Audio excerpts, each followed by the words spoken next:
Welcome to the world of Lurnex. Today we're stepping inside best practice, and I'm joined by a very special guest, Enrique. So Enrique, give an introduction to the people watching and listening.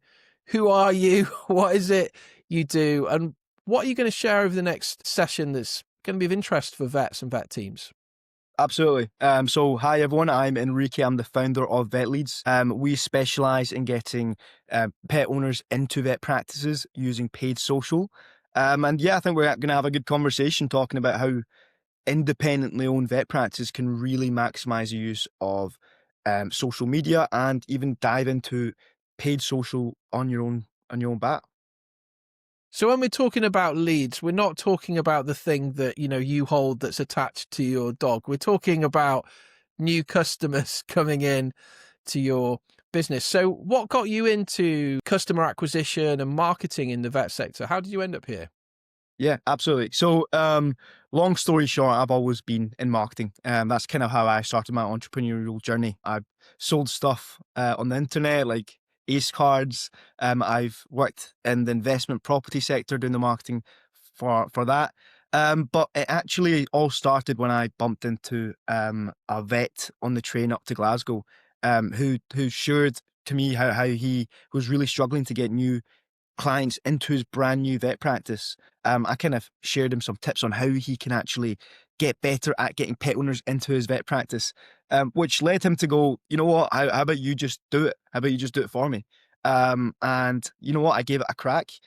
We absolutely flooded his vet practice in that first month of me helping him out, which kind of led me to think, who else in the veterinary scene has this issue? Who's currently solving this problem? Which I realized not many people are solving this problem, and a lot of people have this issue. And yet, since then, I've not looked back. I've been working primarily and solely with vet practices, getting them that new pet owner acquisition system set up. That's brilliant. Well, the reason we're talking is because I clicked on your advert. I'm not your target customer. I'm not a vet, but obviously I click on a lot of things related to the veterinary industry on social media. So the algorithm got it a little bit wrong, but at the same time, it got it right because it's something I'm interested in. And so we had a great conversation a few weeks back, and I would totally agree with you. And I think most people watching and listening here will agree that so many vet practices struggle when it comes to predictably getting new customers in. For a lot of vet practices, it's been a case of they've never had to market. Marketing can be a little bit of a dirty word for some people. This is not the primary reason why people got into veterinary, most probably. But what have been some of the challenges you face when speaking to vet teams around marketing? Do you find that a lot of vet teams are not really that clued up on how to acquire customers? Yeah, absolutely. That's kind of the downside of trying to do something new in a sector, and that's that it takes a bit of education because there is that inertia of how does this work? Is this real? I remember my first client. He was always saying to me like, "Why would I not just put this money on a billboard? Like, why Facebook? Why Instagram? Or do people actually buy stuff on those websites, especially an appointment for their pet?" So it's kind of fighting those beliefs in people's these vet practice owners. But they do come around once I show them the back end systems and how it actually works. So you're using quite a set formula to do this. You're not just kind of making up a plan for each practice to see if you can get their community engaged. You've got quite a solid system. So how would you summarize that system, Enrique, for anyone who's watching, listening, interested at getting a more predictable way of getting people into their practice? Yeah, basically, without getting too high level, Facebook's algorithm, so Meta's algorithm, is unbelievable at showing the right adverts to the right type of people. It's kind of why everyone thinks, their phone is listening to them because, everyone's had it where they thought about that thing and then the next day they're on social media and that same thing was there. That's not magic. That's because the algorithms have you so clued up, that they know exactly who you are and what you're likely to buy. So I play into that. Okay, my ads are designed to get in front of pet owners, specifically pet owners that have an issue, and my ads essentially get them to take that extra step and book themselves in with a vet. Practically speaking, how do I achieve this? Well, look, I have a ad creation team. We put out 30 new ads every day into Meta, so that we can feed this algorithm and get in front of as many pet owners as possible. And you said the first practice you worked with, you managed to flood them with Yeah. new leads. Now, I'm going to play devil's advocate a little bit here. Now, I guess most vets want more customers, but at the same time, too many customers might break things as well. So, how do you help practices, or is this something? Do you help them prepare for being ready to deliver the same consistent service to more customers? Have you ever seen it kind of go wrong for practices where they have too many customers?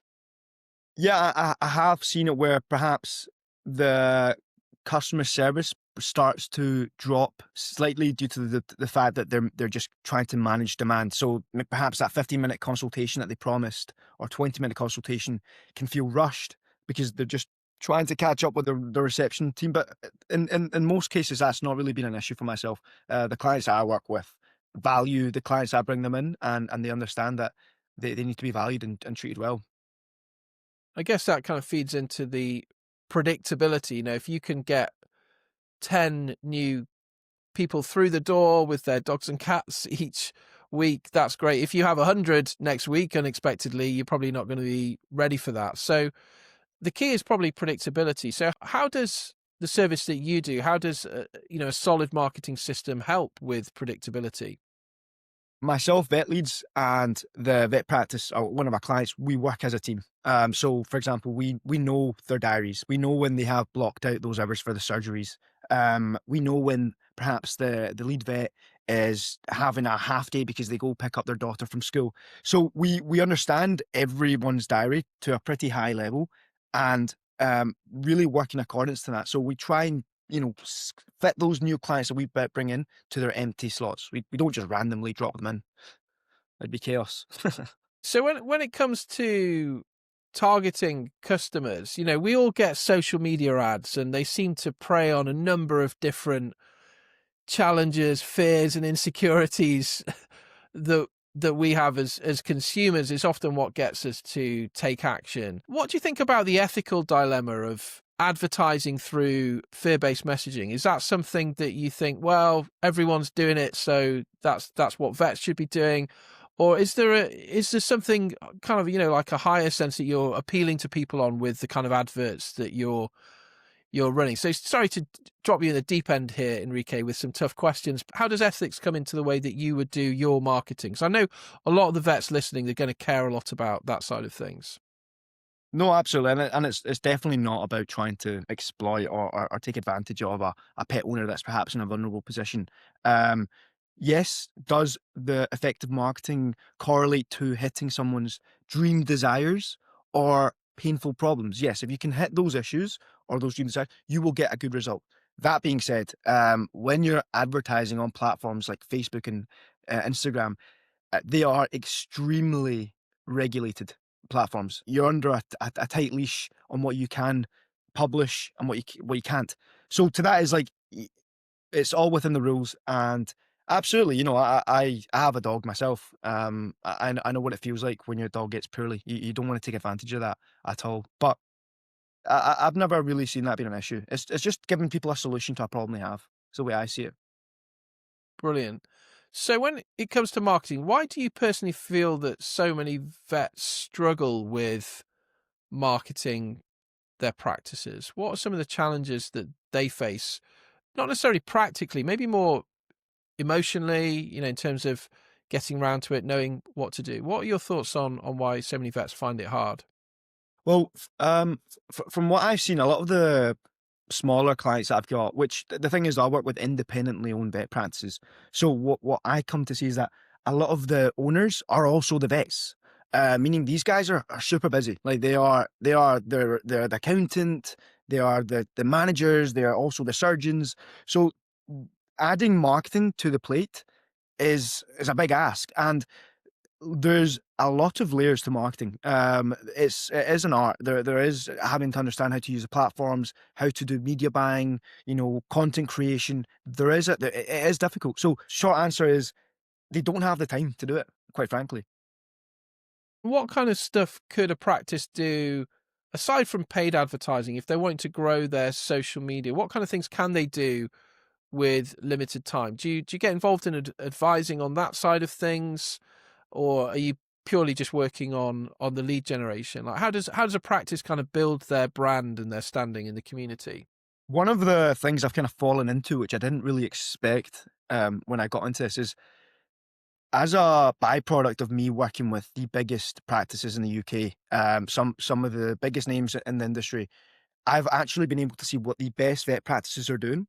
The ones that see hundreds of clients on a weekly basis, as well as what the small guys are doing. And there's some real golden gems in what the small guys are doing and what the top guys are doing. So I'm kind of in the middle, taking it all in.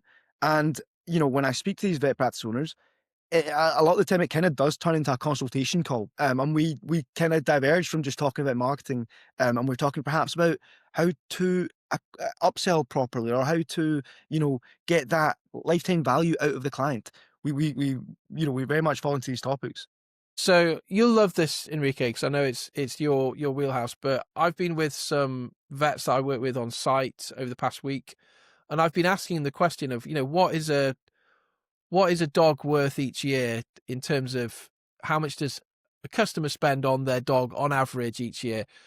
How much is a horse worth to your practice each year? And nobody seemed to know the answer to these questions. They start saying, well, yeah, they have like, vaccines and this and but it might be this. And there's a lot of computation going on, but there's very little clarification around those numbers. So how important is it for vets really to know their numbers in this respect?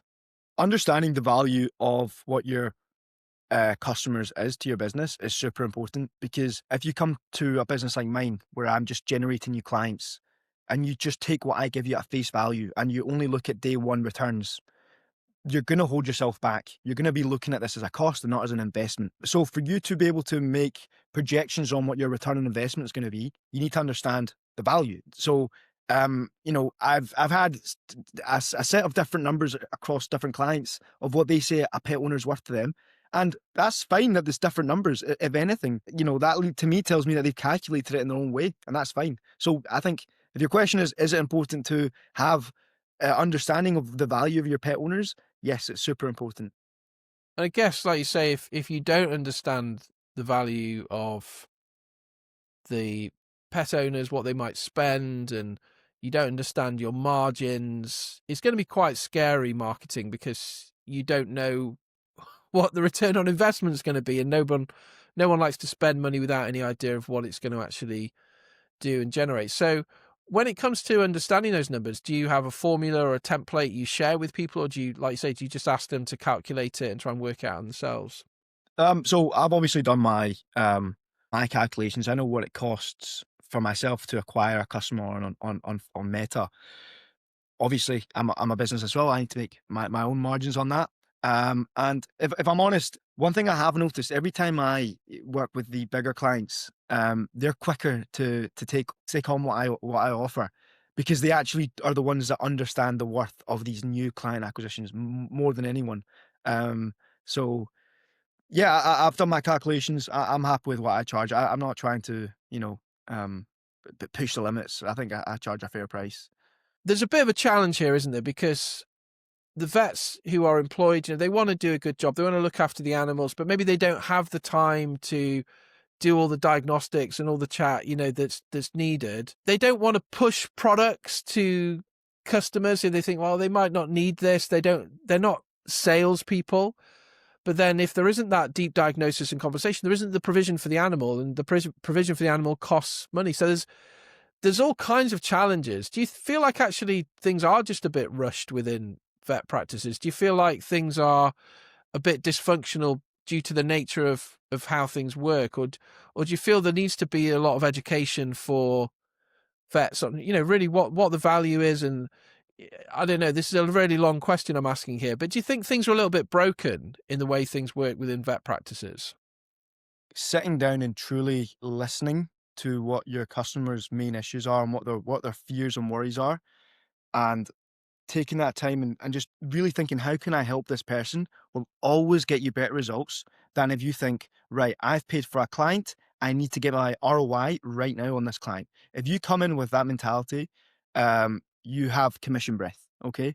And the pet owner can sense that, and you will get bad results. And I know I sound very direct, and it's probably people are. I don't know if I come across arrogant here, but it's the truth. It's like the clients that I work with that produce the best results are the ones that actually care. And you can't fake that. You actually need to care about your client.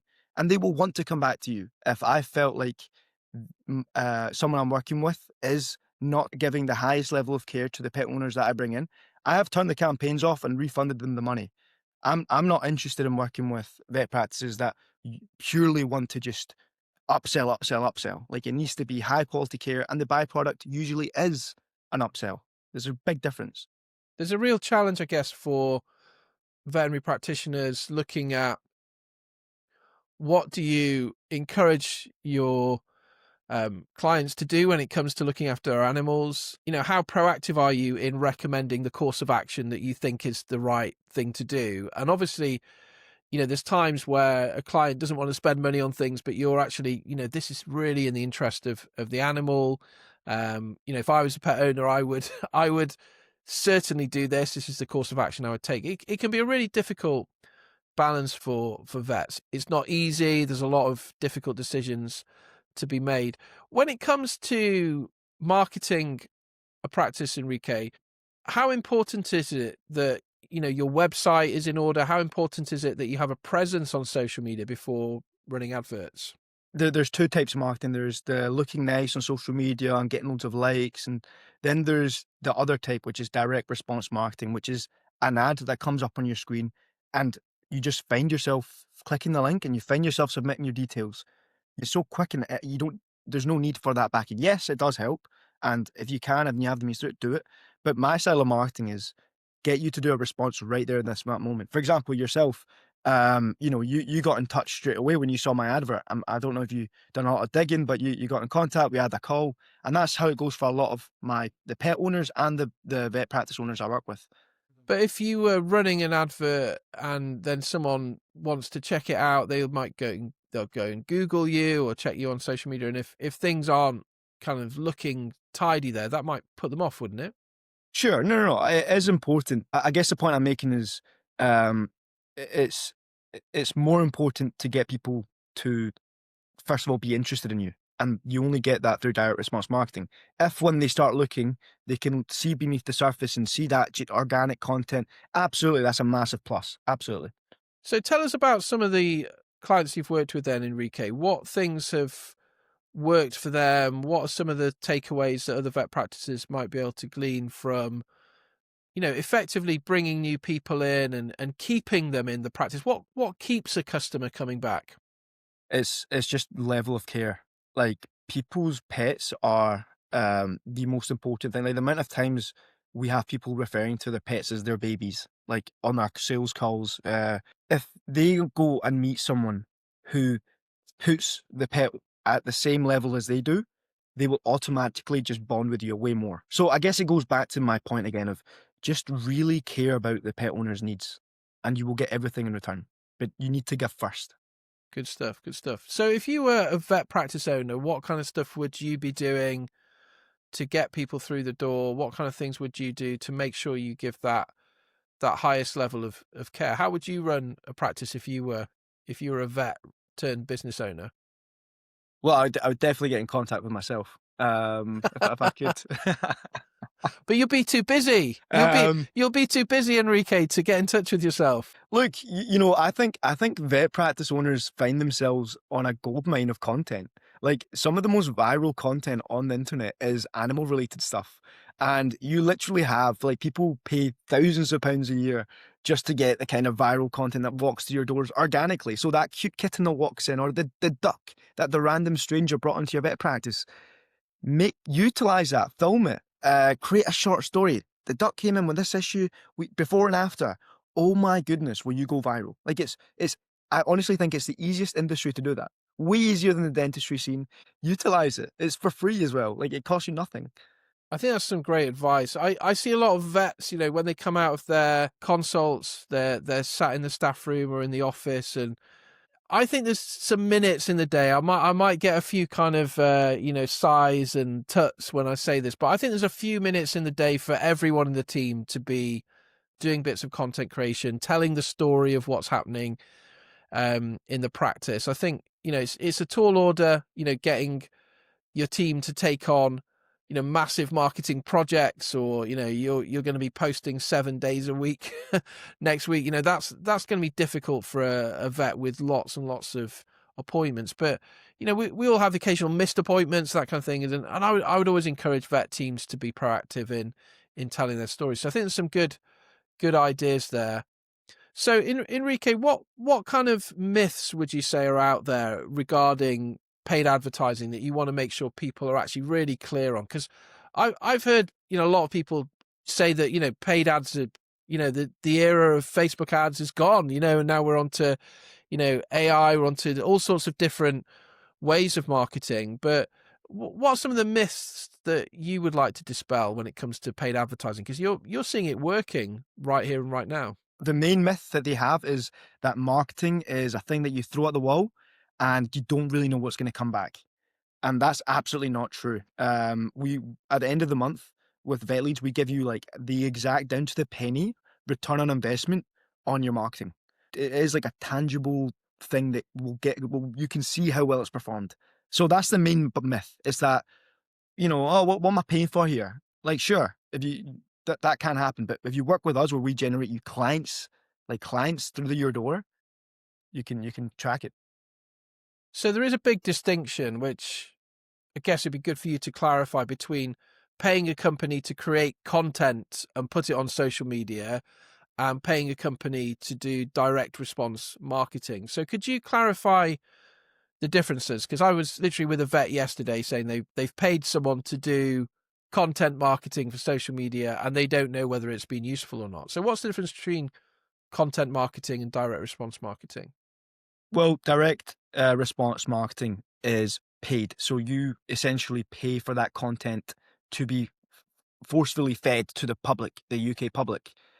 Meaning, you can see exactly how much you have spent on one ad with one creative, one video, and you should be able to see directly how much you've made back from that. The other type of marketing tends to be organic. So you post it the same way you'd post a picture of you and your holidays. That's like kind of the flip side. You kind of organically means it costs you nothing on the front end. That being said, you don't know what you're getting in return. You have no idea if it's been effective. You don't know if the guy at the park then walked to your vet practice because he saw your picture. You can't track it, basically. And how important do you think it is to track the marketing? A lot of vets they see people come in, and as long as the diary's busy enough, isn't that okay? Just to continue in that way. Absolutely. Look, if your vet practice is full and you don't have a client acquisition problem, you don't need direct response marketing. Organic posting is great. That will do you the trick. However, a lot of the people I work with find themselves having 4-hour lunch breaks, and they have people on payroll getting paid fiddling their thumbs. Um, and the vet practice owner just sees that. And that's the problem I solve. It's like, it's not, oh, look, work with me and we'll hopefully get you some clients. It's work with me. I will get you clients guaranteed in your doors in the next 45 days. And not only that, there will be clients with specific type of issues. That's the level of accuracy that you can get with my type of marketing. Let's say I've been running a practice for several years. I've never had to do any marketing, but I've noticed my number of clients and number of appointments have gone down because there's a new practice that's just opened down the road. What's the first thing that I should be doing in that instance? Offer a free consultation. Offer a free 15-minute, 20-minute consultation and shout it from the rooftops, whether that be through organic or paid. You will get people coming to your vet practice. It's that simple. What kind of things do you see, Enrique, as a marketing specialist? What kind of things put people off coming to particular practices? Is there anything that you're seeing across the industry where vet practices are perhaps shooting themselves in the foot or missing out on very obvious opportunities because they're a little bit blind to how they're being perceived? If you're an independently owned vet practice, that's actually one of your greatest strengths people like the idea of going to see a vet, that the next time they come in, they will see the same person. So a mistake that I see is that vets, some new practices try to look corporate or try to look very professional, and it loses that charm of being an independent. Play into that. They love that. Trust me. Some of the reasons why we attract so many pet owners from the big corporate chains is because they feel like it's becoming a bit of a conveyor belt system when they go and get their pet seen to. The independents don't do that. In a lot of the cases, they actually offer a really high level of care. And the thing is, the cost, so what they charge is more or less on par with what the big corporates are charging anyway. So play into your strengths, man. Absolutely. So is there anything we haven't covered today, Enrique, that you think would be helpful for people who are watching and listening? So vets, vet practice owners, vet teams. What topics have we not covered so far today that would be helpful for people to think about when it comes to how to effectively market your practice? Why are we as an industry so far behind the dentistry scene or the beauty salons? Because honestly, there is direct parallels there to these industries. Their marketing game is light years ahead of what the vets are offering. And that's precisely what my company does. We are on par with what dentistry marketing agencies do. I'd say we provide better results because there's much better long-term value in the clients that we bring in through the doors. Just because something hasn't been done doesn't mean that's for a reason. Marketing in the veterinary needs to step up, and I'm going to be a massive part of that in 2026. Huge part of that. Amazing. Enrique, it's been really good to speak. Loads of great snippets of advice here. I like your direct style. It's good. You're straight talking. I think that's sometimes needed, if you kind of beat around the bush a little bit. There's so many vets that I've spoken to who don't have a plan with marketing. There's so many vets who are just throwing things at the wall, seeing what sticks without measuring anything. And it's not a good way to run a business. It's not a good way to, look after what you've worked really hard for over the past number of years. So thank you so much for joining today. It's been really interesting to speak, and we look forward to continue these conversations in the future. So thank you, Enrique. And for anyone watching or listening, do head over to the Lurnex platform. We have some reflection questions for you. Do post your responses if you're wanting to make sure you get your CPD certificate, and we'll see you on the inside. Thanks, Enrique. Take care.